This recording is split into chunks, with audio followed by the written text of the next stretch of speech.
Bonsoir et bienvenue dans ce 23h à la une ce soir. Un espace pour aider les futurs entrepreneurs à développer leurs idées et à mieux matérialiser leurs projets d'entreprise.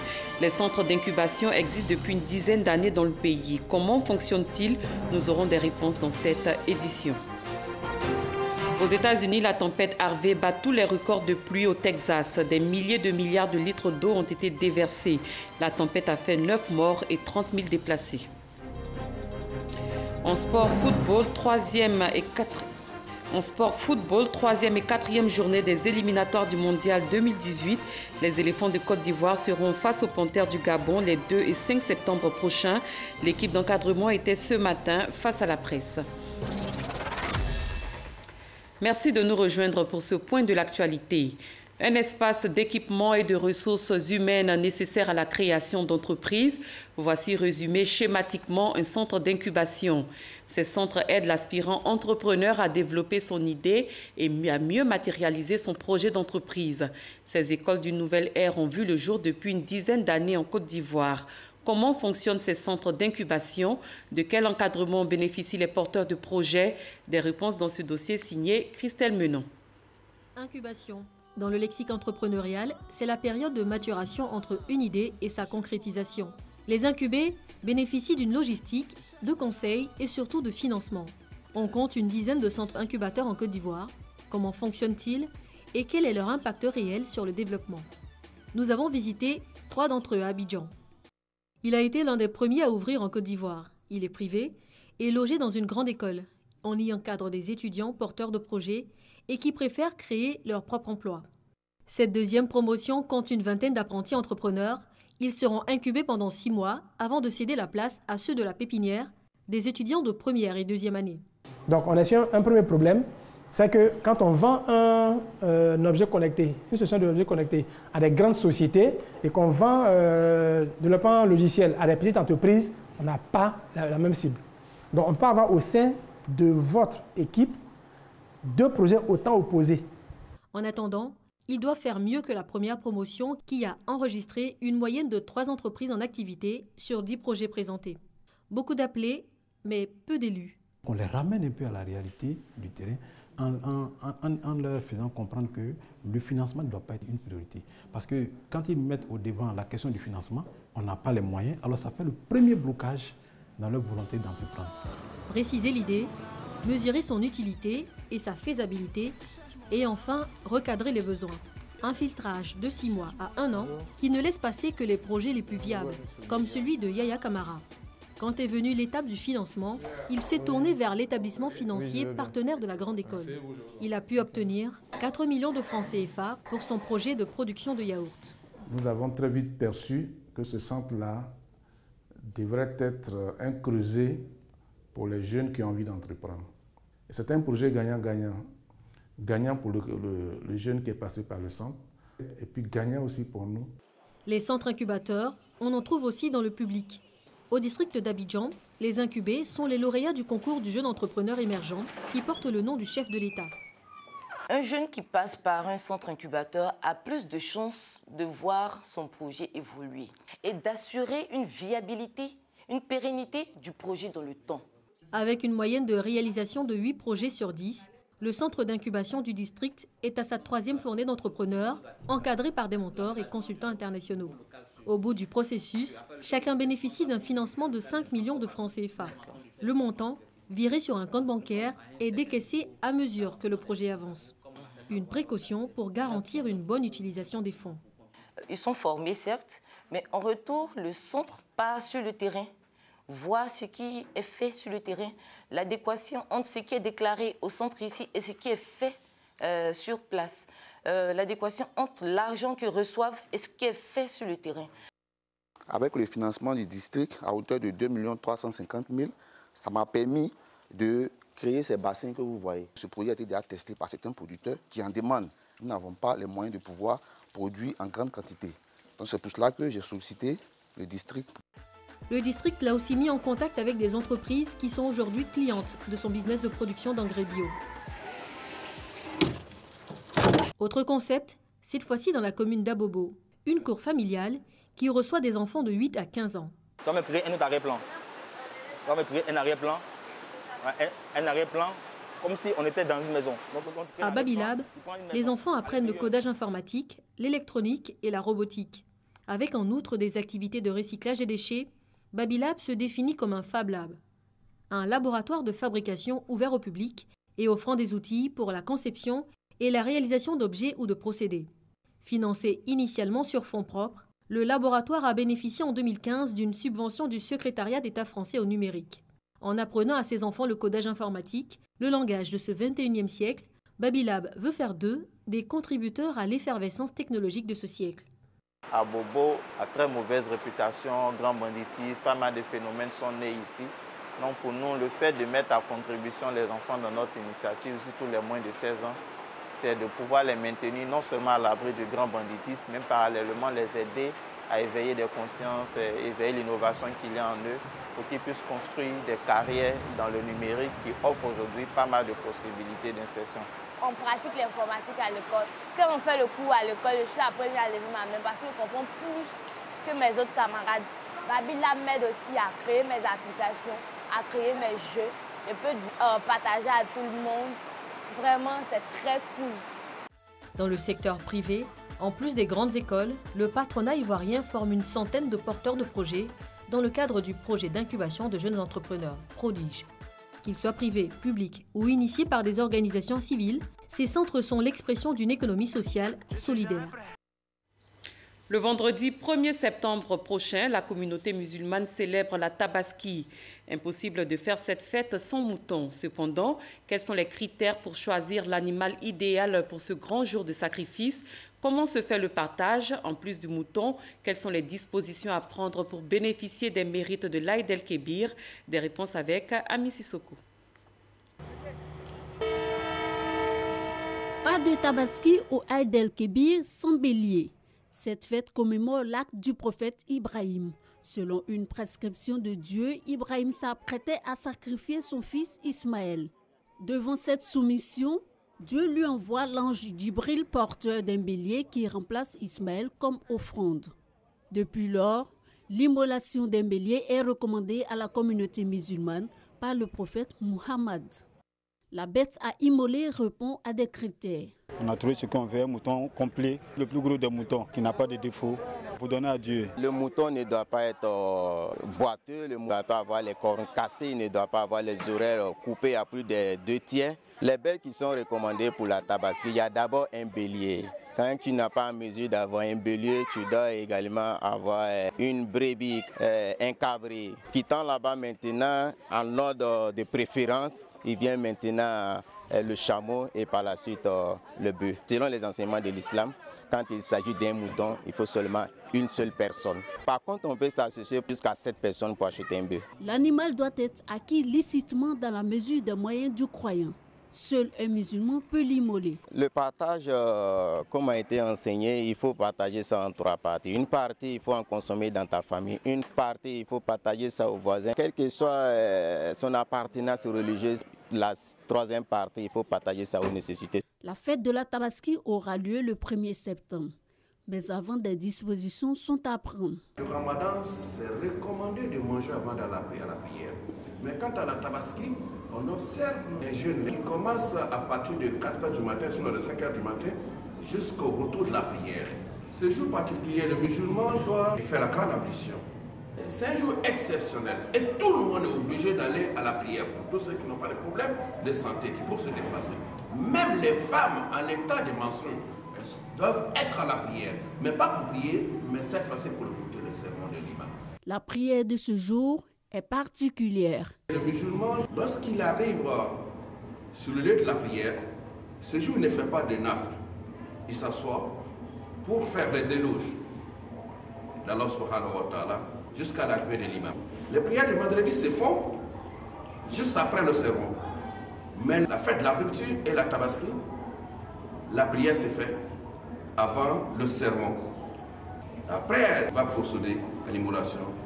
La fête de la Tabaski correspond au Nouvel An musulman. Elle est célébrée le 10 du 12e mois du calendrier musulman, mois appelé Dou al-Hijja. C'est l'occasion de se faire des vœux, d'où le thème Sambé Sambé, meilleur vœu en malinki. La Tabaski, c'est le moment pour les musulmans d'imiter le geste de dévotion et de soumission à Allah pour permettre à ceux de la ville de Bouaké de perpétuer cette tradition. Le ministre Jean-Claude Kouassi a fait des dons de moutons aux imams, leaders de communautés, aux responsables de jeunes et de femmes. Soro Corona, Charles Tatou. Imiter le geste de dévotion et de soumission à Allah du prophète Abraham. C'est cette tradition que les musulmans du monde entier vont perpétuer le vendredi prochain. Ce jour appelé l'Ayed Kebir. Chaque musulman doit immoler un bélier. Pour permettre à un grand nombre de musulmans de sacrifier à cette tradition, le ministre Jean-Claude Kouassi offre des moutons à la communauté musulmane de Bouaké. C'est une tradition, le ministre Jean-Claude Kouassi, depuis près d'une quinzaine d'années, à l'occasion de la célébration de la Tabaski, le ministre apporte son soutien et accompagne les fidèles musulmans dans cette période de recueillement et de prière. Imams, chefs de communauté, leaders de femmes et de jeunesse ont bénéficié de cette générosité. Ça me fait grand plaisir. Je prie Dieu que Dieu nous garde longtemps, que la confiance qui en lui est confiée, il n'a qu'à reçu sa mission. C'est un geste symbolique, mais de portée immense. Nous prions le Seigneur pour que vraiment, par ce geste-là, par cette offrande, le Seigneur puisse accorder à notre pays la stabilité, la paix et la prospérité. Le Saint-Coran recommande aux plus nantis de venir en aide aux pauvres en cette période de commémoration du geste de dévotion d'Abraham. La Tabaski, fête du sacrifice et du partage, est l'une des plus grandes de la religion musulmane. Hajj 2017, des Ivoiriens résidant sur la Terre Sainte ont créé le marché d'Adjamé à la Mecque. Un marché où l'on trouve des articles islamiques, mais aussi des restauratrices spécialistes en mets ivoiriens. C'est également un marché où les achats sont possibles en francs CFA, toute chose qui réjouit les pèlerins ivoiriens qui ont du mal à maîtriser le rial, la monnaie de l'Arabie Saoudite. Envoyé spécial sur place par Gassoro Koni. Des turbans du Hajj, des boubous, des bonnets et des nattes de prière. Ce sont entre autres articles vendus par Segbe et Adama, tous deux commerçants résidant à la Mecque en Arabie Saoudite. Depuis 12 ans, ces deux amis, pendant la période du Hajj, s'installent dans ce marché situé à quelques pas de l'hôtel où logent les pèlerins ivoiriens. Un marché créé et fonctionnel uniquement durant la période du pèlerinage. On vient dans la période du Hajj. Sans Hajj, on ne peut pas s'asseoir ici. Dans ce marché de fortune que commerçants et pèlerins comparent à celui d'Adjamé en Côte d'Ivoire, des commerçants et vendeurs de plusieurs nationalités résidant en Arabie Saoudite. Certains abandonnent même leurs activités pour se consacrer au commerce de marchandises islamiques. Assata, servante chez un opérateur économique arabe depuis 3 ans, vend dans ce marché. Je rate mon travail et puis je viens vendre. Un peu, puis je gagne un peu. La proximité de ce marché des circonstances, une aubaine pour les pèlerins ivoiriens qui, selon eux, rencontrent d'énormes difficultés avec le rial, la monnaie de l'Arabie Saoudite. Quand on rentre dans les boutiques, on trouve que les choses sont encore plus chères et puis l'argent nous fatigue. Bon, nous venons ici, comme on a des sœurs africaines, elles peuvent nous dire l'échange de l'argent, à ce qu'on peut payer à les bons prix. Beaucoup ne connaissent pas quelle est la valeur d'un rial. Il est obligé d'utiliser son argent, son CFA ici, venir dans ce genre de marché où on peut discuter pour pouvoir faire leur achat. Auprès de ces commerçants, des restauratrices spécialistes en mets ivoiriens, de la ticket au poisson, du riz accompagné de la sauce aubergine, du cabato, un mets à base de farine de maïs, entre autres. Si des pèlerins y trouvent de l'intérêt dans le marché d'Adjamé de l'Arabie Saoudite, d'autres préfèrent les boutiques. C'est mieux rangé, moins de poussière, parce que là, il faut dire, il y a plein de poussière en ville. Marché des circonstances, boutique, l'essentiel pour les pèlerins, offrir aux parents, amis et proches un souvenir de la Mecque après le Hajj. Un mot de sécurité, la coordination africaine des droits de l'homme en collaboration avec l'état-major général des armées forme des officiers et sous-officiers sur les notions de droits de l'homme, les principes du respect de l'état de droit et sur le code d'éthique et de déontologie militaire. Cette session devrait permettre de confirmer les résultats de 0 cas de violation des droits de l'homme par les forces armées et de sécurité. Abou Sanougou. 30 officiers et sous-officiers renforcent leurs capacités en droits de l'homme. Une session organisée par la Coordination africaine des droits de l'homme pour les armées, qui a pour mission la promotion, la protection des droits humains pour les armées, aussi bien en temps de paix qu'en temps de conflit armé. Il est de la préoccupation permanente de la Coordination africaine des droits de l'homme pour les armées de doter nos soldats d'instruments nécessaires, indispensables au métier des armes, afin d'éviter autant que possible les violations des droits humains et des libertés publiques dans l'exercice ou à l'occasion de leur métier. Cette session de formation passe donc par l'appropriation par les participants de 2 vertus complémentaires et indispensables, notamment l'éthique et la déontologie de leur profession. Former et sensibiliser les forces armées et les forces de sécurité au droit international humanitaire, à la responsabilité de protéger et aux droits de l'homme, renforcera leur souci de protéger la population civile tout en respectant et mettant en œuvre le code d'éthique et de déontologie militaire. Chers séminaristes, l'état-major vous permet d'ajouter une corde à votre arc. Profitez de ces moments merveilleux pour vous instruire. Ce séminaire, qui va s'étendre sur 2 jours, passera en revue le module tels la notion de base des droits de l'homme, le droit international humanitaire, la violence basée sur le genre, les violences sexuelles liées au conflit et le code d'éthique et de déontologie militaire. En politique, une délégation du Rassemblement des Républicains conduite par Souleymane Koti Diakité, secrétaire général chargé des militants de l'extérieur, a tenu une rencontre à Dakar, au Sénégal. Le but, remobiliser et récompenser les militants. Des militants de la sous-région ont été décorés à cette occasion. Gabriel Zani. En prélude au 3e congrès du Rassemblement des Républicains, le secrétaire général adjoint en tournée de mobilisation au Sénégal a tenu une rencontre avec les militants républicains établis dans la sous-région. Souleymane Koti Diakité a décoré des militants RDR pour le service rendu au parti. C'était une demande faite par nos militants. Nos militants se sont battus, les mains nues. Et le RDR a pu accéder au pouvoir d'État grâce à leurs efforts. Il était important pour nous de venir dire à nos militants que nous ne les avons pas oubliés. Une initiative très appréciée des militants. Je suis très ému et c'est la reconnaissance du parti pour ces militants. Et je dédie cette reconnaissance à tous les militants du RDR de la Mauritanie. Je pense que c'est un geste qui me voit droit au cœur. Ça montre que la direction du parti pense à ses militants. Ces responsables politiques venus de la Gambie, la Mauritanie et du Burkina Faso du Sénégal ont profité de cette rencontre pour présenter leurs doléances. Nous souhaitons avoir aussi des AGR et aussi pouvoir enregistrer nos militants qui n'ont pas pu se faire enrôler. Il est vrai qu'il y a pas mal de difficultés pour avoir un certain nombre de pièces. Voilà, c'est vrai que le Sénégal est à côté ici. On peut se déplacer pour venir, mais ce n'est pas aisé pour tout le monde. Souleymane Koti Diakité a remercié les militants venus nombreux à l'appel de la direction du RDR en vue de renforcer les bases du parti. L'émissaire républicain a aussi appelé les militants à l'unité et à la solidarité au sein des représentations extérieures du parti.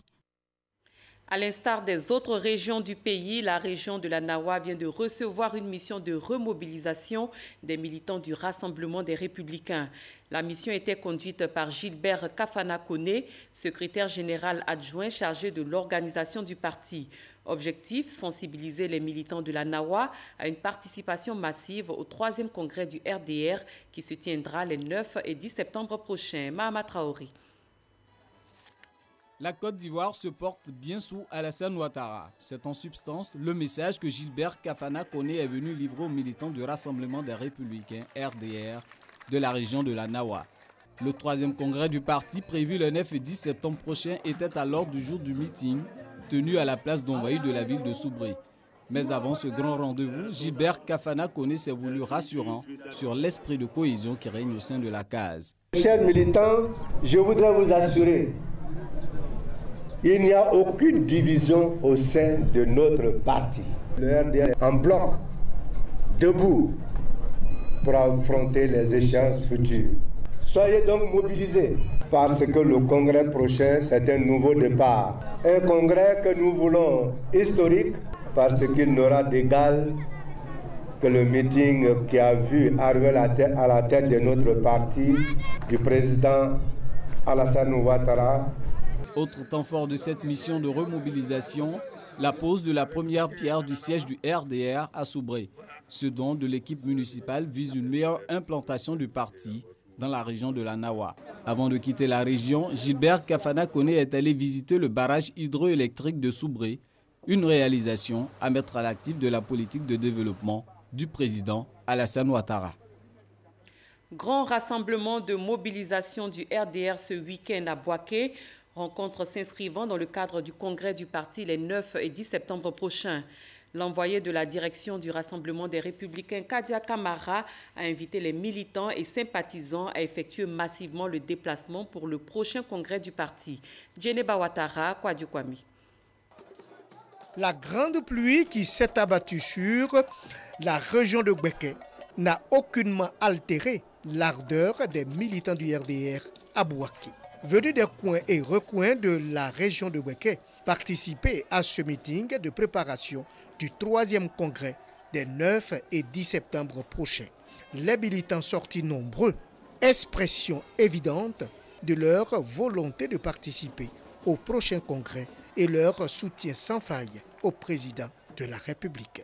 L'envoyé de la direction du parti a annoncé les grands projets qui seront réalisés et contribuer ainsi au bien-être des populations de Bouaké. Le président Alassane Ouattara a toujours eu de grandes ambitions pour Bouaké, notamment la construction de l'autoroute de Yamsokro à Bouaké, la réhabilitation de la route de Bouaké jusqu'à Perkese-Dougou, la construction de près de 50 collèges de proximité ici dans le Bouaké, la construction de 2 nouveaux centres de formation ENS au niveau de l'enseignement supérieur, la construction d'au moins 3 lycées professionnels ici. Kandia Camara a aussi indiqué que l'essor de Bouaké doit se faire dans l'union et la concorde. S'agissant du prochain congrès, Kandia Camara a appelé à la mobilisation pour démontrer le poids politique du RDR sur le terrain. Que chaque habitant et chaque habitante, chaque militant et chaque militante de Bouaké effectue le déplacement à Abidjan. Ce sera l'occasion pour poser tous les problèmes qui se posent au niveau de nos structures pour construire un RDR nouveau. Avant l'envoyé de la direction du RDR à Bouaké, le conseiller spécial du secrétaire général par intérim du RDR, les responsables des structures spécialisées du parti, le secrétaire national du RDR chargé du foncier ont tour à tour salué les grandes réalisations du président Alassane Ouattara en Côte d'Ivoire. Ils ont surtout réaffirmé une mobilisation des militants et sympathisants à ce grand rassemblement des 9 et 10 septembre 2017 dans l'union et la cohésion. Hors de nos frontières au Niger, après les catastrophes enregistrées la semaine dernière à Maradi et Zender et qui ont fait 7 morts et plus d'1 millier de ménages sinistrés, plusieurs maisons se sont effondrées ce samedi après des pluies diluviennes à Niamey, la capitale. On parle de plus de 400 maisons effondrées dans le village de Gabakoura et de 2 morts. Plus loin, aux États-Unis, la tempête Harvey a noyé le sud-est du Texas et la plus grande ville de l'État sous des milliers de milliards de litres d'eau. On dénombre au moins 10 morts. La Croix-Rouge américaine a indiqué ce matin avoir pris en charge dans la nuit de lundi à mardi plus de 17 000 personnes. L'Agence fédérale des situations d'urgence a de son côté confié s'attendre à devoir abriter 30 000 personnes dans des centres d'accueil temporaires. Le président français Emmanuel Macron s'est adressé ce mardi aux ambassadeurs français dans le monde, réunis à Paris comme chaque année à la fin de l'été. C'est le premier exercice du genre pour le numéro 1 français élu en mai dernier. L'occasion de récapituler ce qu'il faut retenir de ses premiers mois à l'international. Sidonie Davila. Devant plus de 150 ambassadeurs français réunis à l'Élysée, le président Emmanuel Macron a défini sa politique étrangère axée sur la sécurité, l'indépendance et l'influence de la France. Toutefois, la sécurité, notamment la lutte contre le terrorisme, reste la priorité de la France, annonce son président à cette traditionnelle rentrée diplomatique. Oui, je parle bien d'un terrorisme islamiste et j'assume parfaitement l'emploi de cet adjectif. Car rien ne serait plus absurde que de nier le lien entre les actes terroristes que nous vivons et une lecture à la fois fondamentaliste et politique d'un certain islam. L'angélisme n'est pas de mise à cet égard. La France, qui est lourdement frappée depuis 2012 par les attentats terroristes, est engagée dans la lutte contre le terrorisme au Mali, en Libye et en Syrie, des zones en conflit. Concernant l'indépendance et l'influence de la France, le président français réaffirme la volonté de son pays d'impulser une nouvelle politique à la gestion de l'immigration. L'Afrique n'est pas seulement le continent des migrations et des crises, c'est un continent d'avenir. C'est aussi à ce titre que nous ne pouvons pas le laisser seul face à ces défis démographiques, climatiques, politiques. Nos entreprises, nos étudiants, nos chercheurs, nos artistes doivent s'y intéresser. Je me rendrai prochainement à Ouagadougou pour porter ce message. La politique migratoire, le climat, la réforme de l'Union européenne, la crise au Venezuela, la solution au conflit israélo-palestinien, Emmanuel Macron, le président français, a fait le tour de l'actualité dans le monde. Un discours, le premier aux ambassadeurs, qui s'apparente à un cours magistral que ces diplomates devront appliquer sur le terrain. Ici en Côte d'Ivoire, parlons culture. La première édition du festival de danse et chant Aloukou de Ouragayo, initié par la municipalité de la ville, s'est ouverte solennellement jeudi dernier en présence du préfet de région Sanogo Al-Hassana et du maire de Ouragayo, Pierre Dakouri Tablé. Ce festival a pour objectif de valoriser la danse et la culture du terroir. Issaïo.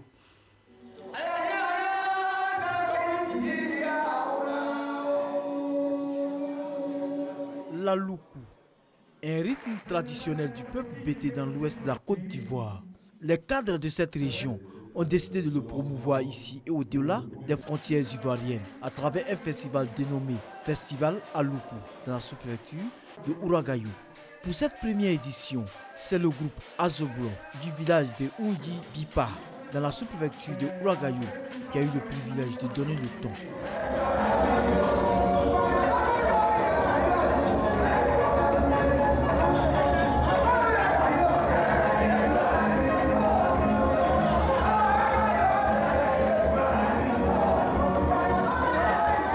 Pendant 5 jours, jeunes et vieux ont rivalisé d'ardeur et d'ingéniosité pour célébrer la beauté culturelle du peuple bété. Chansonniers, artistes traditionnels et modernes ont égayé les populations avec leur voix mélodieuse.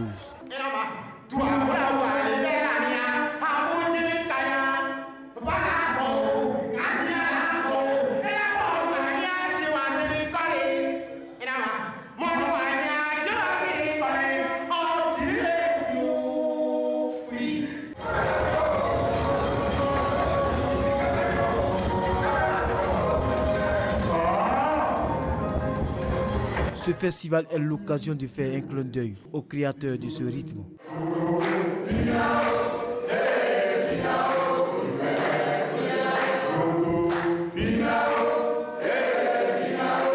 En 1963, j'ai eu l'idée d'avoir des objets de récupération de toutes les bouteilles pour chanter.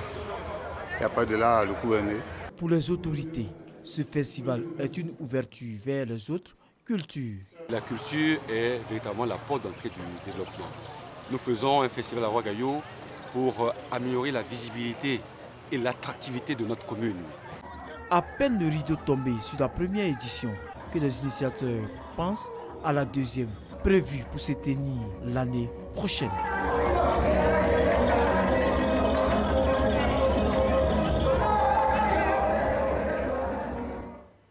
En sport football, les éléphants de Côte d'Ivoire seront face aux Panthères du Gabon les 2 et 5 septembre prochains dans le cadre de la 3e et 4e journée des éliminatoires du Mondial 2018. Marc Wilmot et certains cadres ont tenu une conférence de presse ce matin en vue de rassurer le public ivoirien. Moyabi Diabaté, Samuel Metch. Pour la double confrontation entre la Côte d'Ivoire et le Gabon, le sélectionneur belge des éléphants, Marc Wilmot, était face à la presse ce mardi 29 août 2017. Accompagné de 2 vaillants soldats, Salomon Kalou et Yaoukwasi Gervais, ils ont expliqué le retour de certains cadres en sélection. Salomon, j'avais un accord avec Berlin où il n'arrivait pas au mois de juin, qui faisait d'abord un moment de repos, parce qu'il a 32 ans et je crois que c'est important, d'avoir une certaine récupération. Et j'avais un accord avec RTA BSC pour qu'il puisse être frais et dispo au mois de septembre. Je ne vous l'ai pas dit, mais l'accord était entre nous. Vous voyez ou pas? Ouais. Voilà. Donc de ce côté-là, et Gervais était déjà là la fois passée, donc je ne vois pas où est le problème. On ne vient pas pour se jouer les héros, non. C'est une équipe, on va tous jouer ensemble pour pouvoir se qualifier. Comme on l'a dit, on doit se qualifier pour la Coupe du Monde. Donc il ne faut pas compter sur certains joueurs, il faut compter sur tous les joueurs, tout le groupe. Au sujet du brassard de capitaine, le Belge et ses poulains ont rassuré le public sportif. C'était le joueur qui a le plus de sélection qui prenait le brassard, qui est dans le 11 de base. Je crois que j'ai été très clair. La règle reste la même. Elle ne changera plus. Elle est fixée. Donc tout dépend de l'équipe de départ et de celui qui a le plus de sélection. Moi je pense que c'est vous qui donnez trop d'importance à ce brassard. Donc, si Gervais débute avec moi, il prendra le brassard, il n'y a pas de problème. Conscient de l'enjeu, Wilmot et ses garçons sont déjà au laboratoire en vue de bien négocier ce virage. Fin de cette édition. Merci de votre aimable attention. Excellente fin de soirée. Je vous retrouve demain.